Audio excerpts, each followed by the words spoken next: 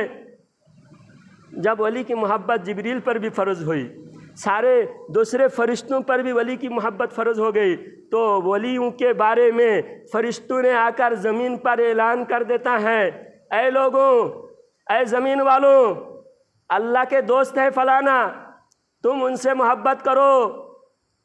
تو اللہ تعالیٰ لوگوں کے دلوں میں بات ڈال دیتا ہے، جتنے خوش نصیب انسان ہیں، جتنے پرندے درندے، جنگل کے شیر چیتا، سمندر کی مچھلیاں، ہر مخلوق اللہ کے ولی سے محبت کرنے لگتے ہیں۔ تو یہ محبت کسی فوٹو، کسی بینر سے نہیں ہوتی، یہ محبت ہوتی ہے اللہ و رسول کے طریقہ پر چلنے سے، اور اللہ کے رسول کے طریقہ پر چلنے والے جو ولی ہوتے ہیں ان کی محبت ہر مخلوق کی اللہ تعالیٰ خود شہرت پیدا کر دیا۔ سرکار غوث پاک رضی اللہ تعالیٰ عنہ بغداد شریف میں ایک مرتبہ ایک عالم دین سرکار غوث پاک رضی اللہ تعالیٰ عنہ کو دیکھنے کے لیے گئے، اور غوث پاک رضی اللہ تعالیٰ عنہ کو دیکھ کر وہ سوچنے لگے کہ یہ ولی ہے، یہ تو معمولی عام انسان دکھ رہے ہیں، سوچ رہے تھے۔ اور غوث پاک رضی اللہ تعالیٰ عنہ مسجد سے نکل کر جا رہے تھے، اور وہ بندہ غوث پاک سے ملنے کے لیے آئے ہوئے تھے۔ جب وہ دور سے یہ سوچا کہ یہ ولی ہے یا نہیں، ملنے کے لیے میں آیا ہوں، بہت دور سے آیا ہوں، شاید ولی ہے یا نہیں، یہ سوچ رہے تھے۔ اتنے میں غوث پاک رضی اللہ تعالیٰ عنہ مسجد سے نکلے، ہزاروں لوگ، اتنے بھیڑ مسجد کے چاروں طرف سارے لوگ اکٹھا ہوئے، اور ہر انسان غوث پاک رضی اللہ تعالیٰ عنہ سے مصافحہ کرنے لگے، غوث پاک رضی اللہ تعالیٰ عنہ کی تعظیم کرنے لگے۔ تو وہ سوچنے والے بندے نے سوچا کہ ارے اتنا بھیڑ ہوا، میں تو مصافحہ بھی نہیں کر پاؤں گا، ذرا بھیڑ کم ہوتی تو میں مصافحہ کر لیتا تھا۔ تو سرکار غوث پاک رضی اللہ تعالیٰ عنہ اس کی طرف دیکھ کر مسکرائے، اور بھیڑ کم ہو گئی، فوراً آئے مصافحہ کیے۔ اور سرکار غوث پاک رضی اللہ تعالیٰ عنہ نے فرمایا، ارے اللہ کے بندے، اللہ تعالیٰ نے لوگوں کے دل کو بھی میرے تابع کر دیا ہے۔ میرے پاس کوئی نہیں تھا، تم آئے تھے، میرے پاس کوئی نہیں تھا، بھیڑ نہیں تھی، تم دیکھ کر سوچے کہ میں اللہ کا ولی نہیں ہوں۔ اب میں جب اللہ نے مجھے لوگوں کے دل کو میرے تابع کر دیا ہے، میں نے کہا کہ اے اللہ لوگوں کو میری طرف جھکا دے، فوراً سارے لوگ میری طرف جھک گئے، سارے لوگوں کی بھیڑ اکٹھا ہو گئی۔ تو اللہ تعالیٰ نے لوگوں کے دلوں کو میرے تابع کر دیا ہے، اور لوگ مجھے محبت کرتے ہیں۔ پھر میں جب چاہوں بھیڑ کو ہٹا دوں، جب چاہوں بھیڑ کو اکٹھا کر لوں۔ صرف بھیڑ ہونے سے کوئی ولی کی شان نہیں بڑھتی۔ آج صرف لوگ بھیڑ اکٹھا کرنے کے لیے، ولایت کا ڈنکا بجانے کے لیے دکھاوا کر رہے ہیں۔ تو میرے بھائی، اللہ کے ولی کے راستے پر چلنے کے لیے اللہ تعالیٰ قرآن پاک میں ولی کا بھی طریقہ سکھایا ہے، ولی کے کارنامے بھی اللہ تعالیٰ بتایا ہے۔ لوگ کہتے ہیں کہ صرف نبی کو یاد کرو، نبی کے طریقہ ہی بتاؤ، ولی کے طریقہ مت بتاؤ۔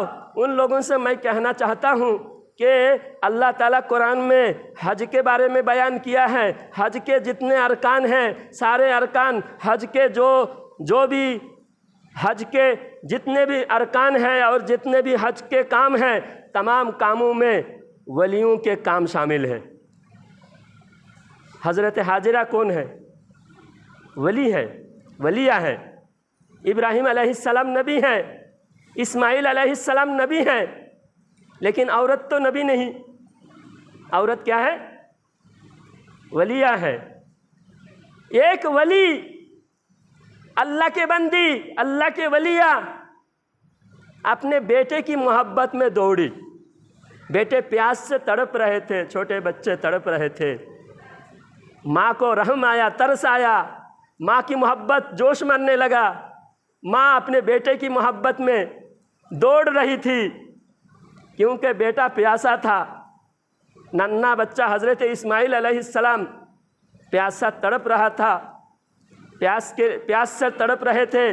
ماں بیٹے کی محبت میں، ماں کے دریائے رحمت جوش آیا، ماں پانی کے کھوج میں، پانی کی تلاش میں، دور دیکھے کہ وہ صفا کی پہاڑ پر چڑھ کر دیکھوں دور کہیں پانی نظر آتا ہے کیا، وہ پہاڑ پہ چڑھے، صفا کی پہاڑ پہ چڑھ کر دیکھے کہیں پانی نظر نہیں آ رہا ہے، پھر ادھر سے دیکھے ماروا پہاڑ کے اوپر، وہ پہاڑ کے ادھر کوئی پانی شاید ملے گا، تو پھر صفا سے ماروا پہاڑ ایک بار دوڑ کر بیٹے کے پاس آ کر دیکھتے ہیں کہ بیٹا کہیں بیٹے پیاس سے کہیں مر نہ جائے، ایک بار بیٹے کے پاس دوڑ کر آتی ہیں، پھر ماروا پہاڑ میں جاتی ہیں، پھر صفا پہاڑ میں جاتی ہیں، 7 بار ماں نے پہاڑ میں کس کے لیے چکر لگائی؟ پانی کے لیے۔ ماں کی اس دوڑنا، ایک اللہ کے ولی کی دوڑنا، اپنے بیٹے کی محبت میں دوڑنا اللہ تعالیٰ کو اتنا پسند آیا، اللہ تعالیٰ نے تمام دنیا کے ہر حاجی کو وہ دوڑنا اللہ تعالیٰ نے لازم قرار دیا، ایک بیٹے کی محبت میں دوڑے۔ اور پوری کہانی واقعہ کیا ہے؟ اللہ تعالیٰ قرآن پاک میں ابراہیم علیہ السلام کے بہت سارے بے شمار واقعات حضرت ابراہیم علیہ السلام کا اللہ تعالیٰ نے قرآن پاک میں بیان فرمایا۔ میں جو آیت تلاوت کیا اس آیت کے اندر اللہ تعالیٰ ارشاد فرماتا ہے وَإِذِ ابْتَلَىٰ إِبْرَاهِيمَ رَبُّهُ بِكَلِمَاتٍ فَأَتَمَّهُنَّ کہ اللہ تعالیٰ نے ابراہیم علیہ السلام کو امتحان لیا، آزمائش کیا ابراہیم علیہ السلام کی، اور ابراہیم علیہ السلام ہر آزمائش میں کامیاب ہوئے، ہر ایک آزمائش میں ابراہیم علیہ السلام کامیاب ہوئے۔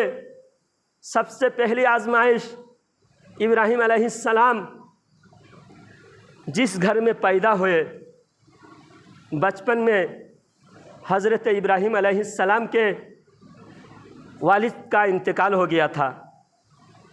ابراہیم علیہ السلام کے چاچا آزر بت پرست تھا۔ اب یہ بات بھی میں خلاصہ کروں، ہمارے اہل سنت میں اور دوسرے فرقوں میں یہ فرق ہے۔ ہم قرآن کے مطابق، حدیث کے مطابق ہم یہ مانتے ہیں کہ ہمارے حضور کا جو شجرہ ہے، سلسلہ ہے، ہمارے حضور کے باپ اور حضور کے دادا پردادا حضرت آدم علیہ السلام تک کوئی بھی کافر نہیں، کیونکہ کافر کا نسب پاک نہیں ہوتا، کافر کا نسب، کافر کا سلسلہ پاک نہیں ہوتا، اور ہمارے حضور پاک نسل سے ہیں۔ تیری نسل پاک میں ہے بچہ بچہ نور کا، تو ہے عین نور تیرا سب گھرانہ نور کا۔ بریلی سے امام اعلان فرماتے ہیں ہمارے اعلیٰ حضرت کہ آپ کے نسل، آپ کے نسب سب کے سب پاک ہیں۔ تو نبی ناپاک نسل سے نہیں، پاک نسل سے ہیں۔ اس کا ثبوت کیا ہے؟ اس کا ثبوت قرآن میں اللہ تعالیٰ فرمایا، جب حج کے اندر اسلام کے اعلان سے پہلے بھی حج کرتے تھے، کفار مکہ حج کرتے تھے، طواف کرتے تھے، اور وہ طواف کے دوران اپنے باپ دادا کی شان بیان کرتے تھے۔ کفار مکہ ان کے باپ دادا کی شان بیان کرتے تھے، ہمارے باپ بہت زیادہ دریا دل تھے، ہمارے باپ دادا بہت زیادہ دان خیرات صدقہ خیرات کرتے تھے، بہت مال لٹاتے تھے، ہمارے باپ دادا بہت بہادر تھے، ہمارے باپ دادا بڑے شان والے تھے۔ ہر کوئی اپنے باپ دادا کی شان بیان کرتے تھے، اور ایک دوسرے سے لڑائی ہوتی تھی اسی وجہ سے۔ وہ کہتے تھے میرا خاندان بڑا ہے، دوسرے کہتے تھے میرا خاندان بڑا ہے۔ تو حج کے دوران ہر کوئی اگر اپنی بڑائی کرے گا اس سے لڑائی ہوگی۔ تو جو بھی قبیلہ عرب کے سارے قبیلے آس پاس سے حج کرنے کے لیے مکہ شریف میں پہنچتے تھے، ہر کوئی اپنے باپ دادا کی تعریف بیان کرتے تھے۔ جب باپ دادا کی سب اپنے تعریف بیان کرتے تھے تو آپس میں لڑائی ہوتی تھی، خون خرابہ ہو جاتا تھا۔ اسی لیے مکہ شہر میں کہیں بھی آس پاس میں پورے عرب میں امن نہیں تھا، ہر قبیلہ ایک دوسرے سے لڑائی تھی۔ جب اسلام آیا، اسلام کا اعلان ہوا، اسلام کا مکہ میں غلبہ ہوا، اللہ نے قرآن پاک میں اعلان فرمایا فَاذْكُرُوا اللَّهَ كَذِكْرِكُمْ آبَاءَكُمْ أَوْ أَشَدَّ ذِكْرًا۔ قرآن میں اللہ فرماتا ہے تم اللہ کی بڑائی بیان کرو، اپنے باپ دادا کی بڑائی بیان مت کرو۔ اس لیے ہم حج کے دوران اللہ کی بڑائی بیان کرتے ہیں، نعرہ لگاتے ہیں۔ ساری دنیا کے کہیں سے بھی حاجی جائے، سب کا ایک ہی نعرہ ہوتا ہے، لبیک اللہم لبیک لا شریک لک لبیک ان الحمد والنعمت لک والملک۔ مالک وہی ہے، بڑائی اسی کی ہے، شان اسی کی ہے۔ سب کا جب ایک نعرہ ہو تو لڑائی نہیں ہوتی۔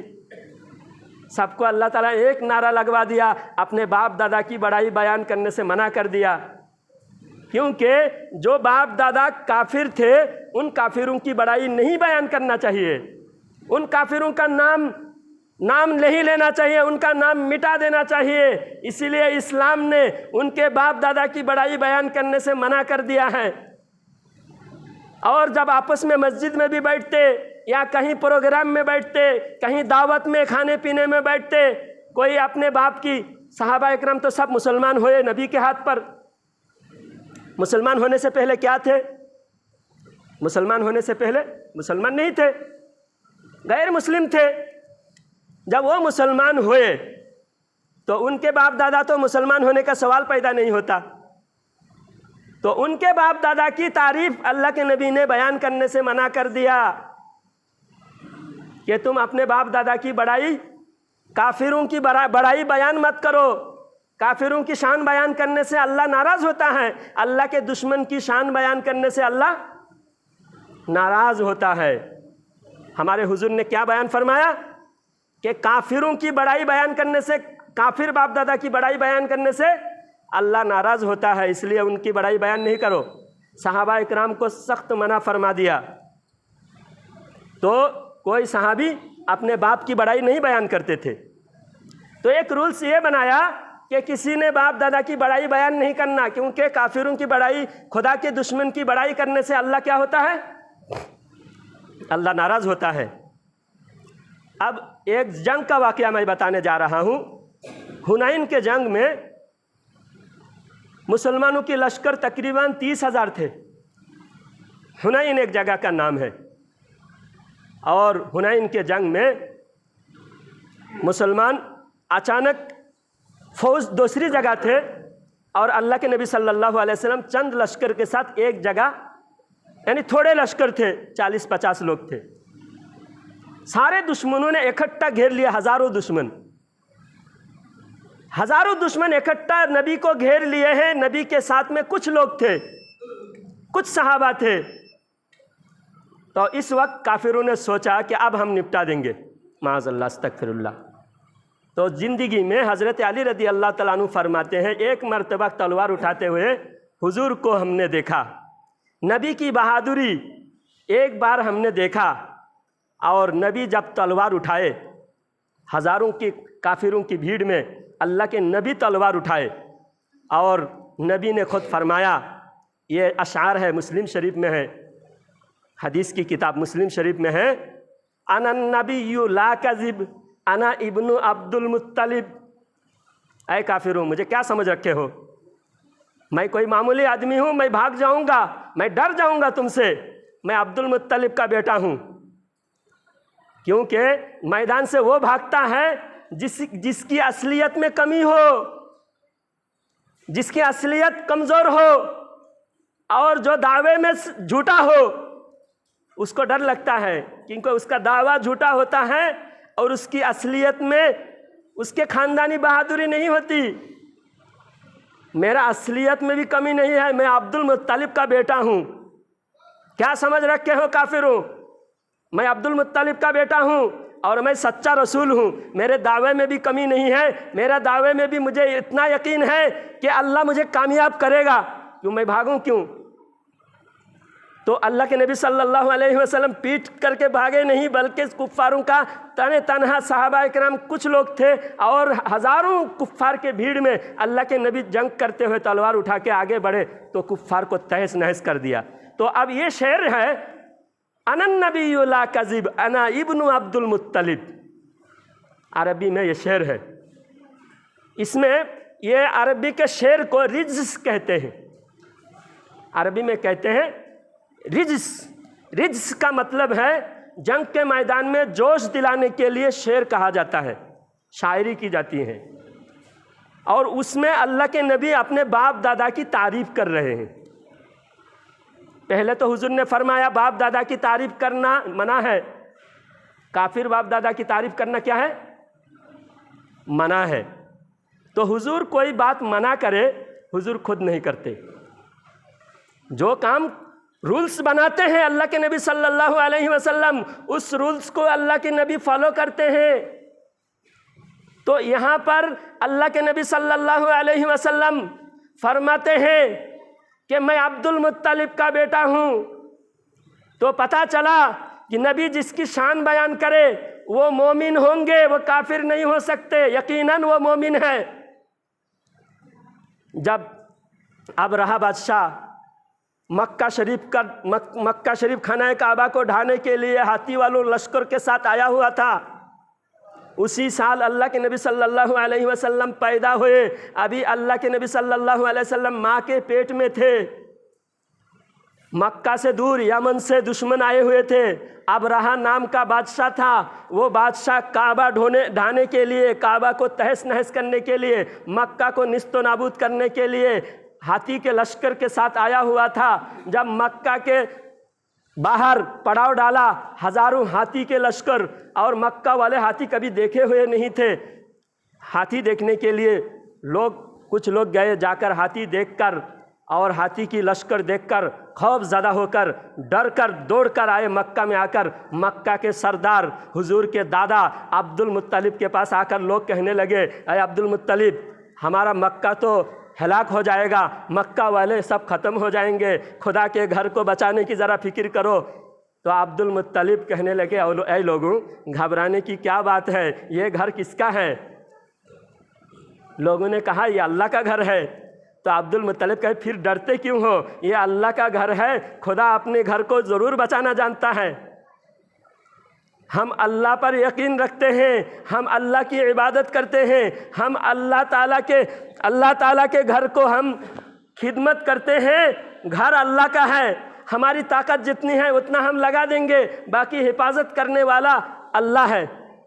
جو عبد المطلب خانہ کعبہ کی طرف جا رہے تھے، اتنے میں ایک لشکر کا ایک آدمی آیا، آ کر کہنے لگا کہ ہمارا بادشاہ تم کو بلا رہا ہے، ہمارے بادشاہ تم کو بلا رہا ہے۔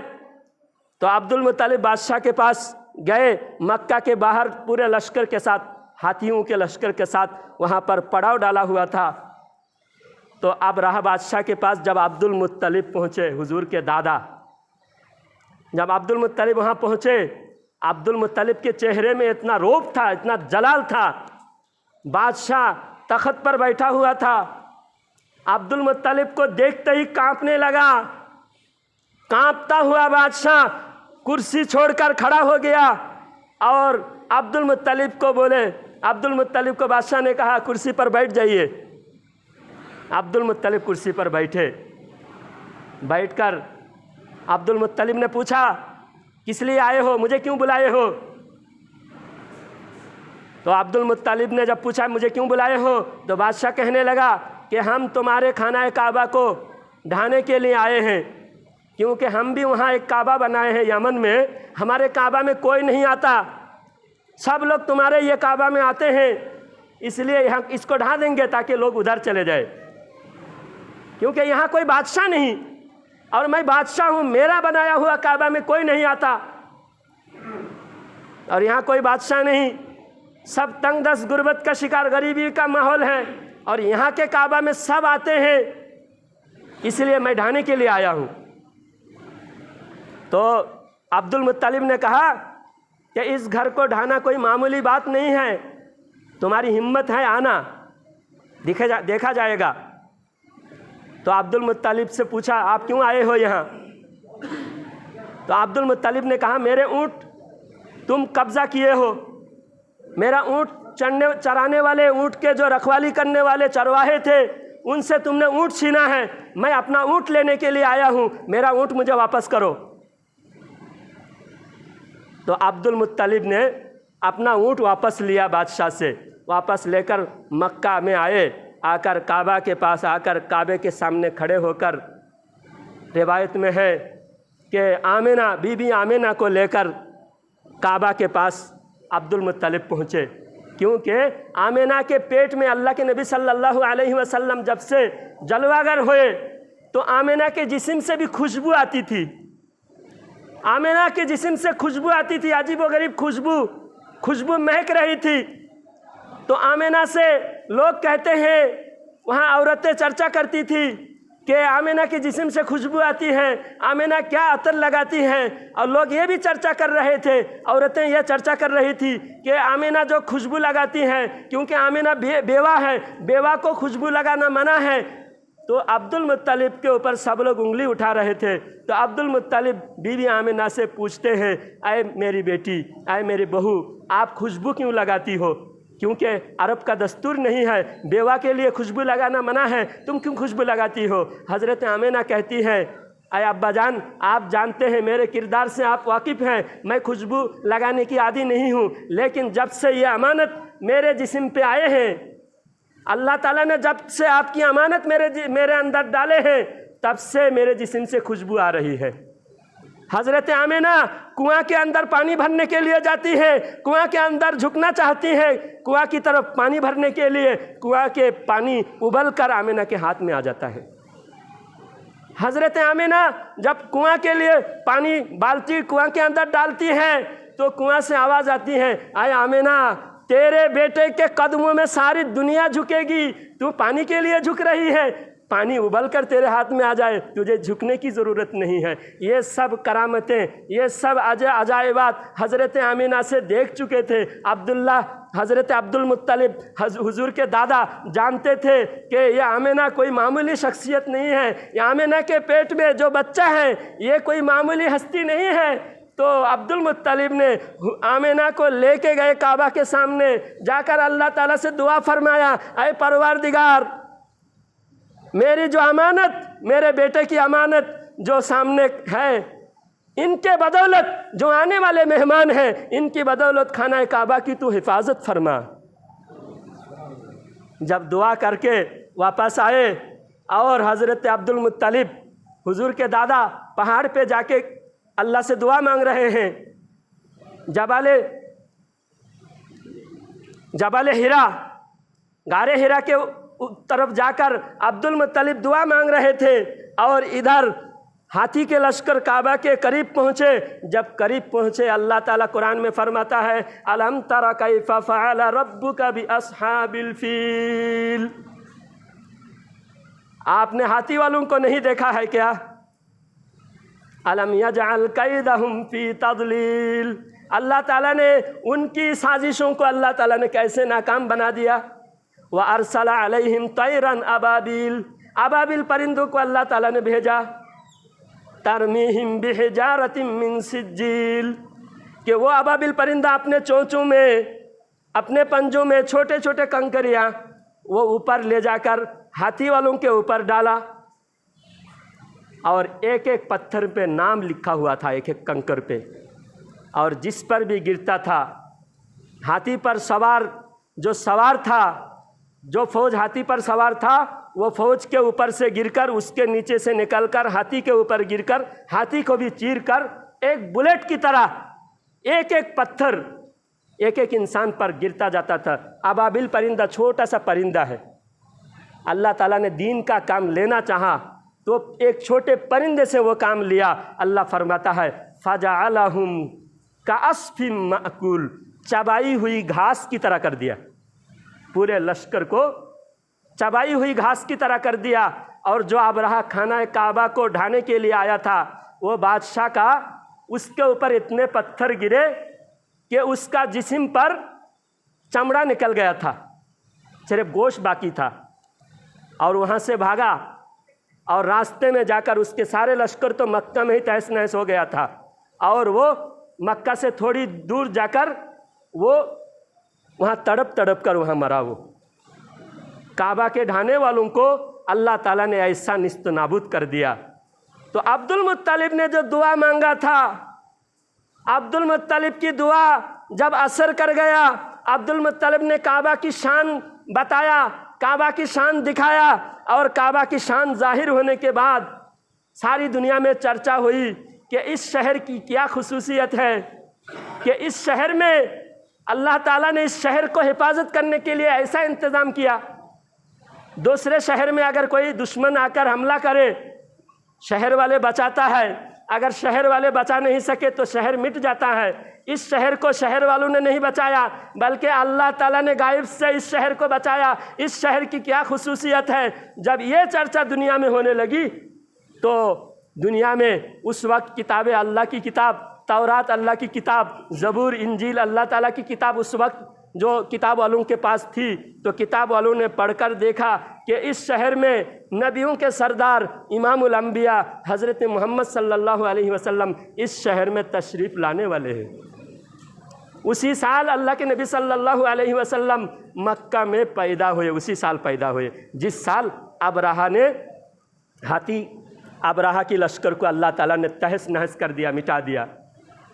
تو عبد المطلب ایمان والے، عبد المطلب کے باپ ہاشم کے باپ عبد مناف، تو اسی طرح آدم علیہ السلام تک ہر کوئی پاک نسل کے ہیں، ہر کوئی مومن ہے۔ تو ابراہیم علیہ السلام بیچ میں آتے ہیں، ابراہیم علیہ السلام بیچ میں آتے ہیں۔ تو ابراہیم علیہ السلام کے بارے میں اہل سنت کا عقیدہ ہے، اہل سنت کی کتابوں میں، قرآن کی تفسیر میں ہے کہ ابراہیم علیہ السلام کے باپ کا نام ہے تاروک۔ کیا نام ہے؟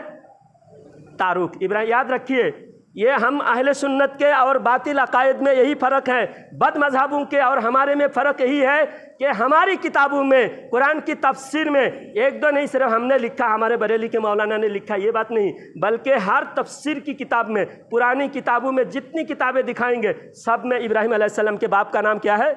تاروک ہے۔ بچپن میں ابراہیم علیہ السلام کے باپ کا انتقال ہو گیا تھا۔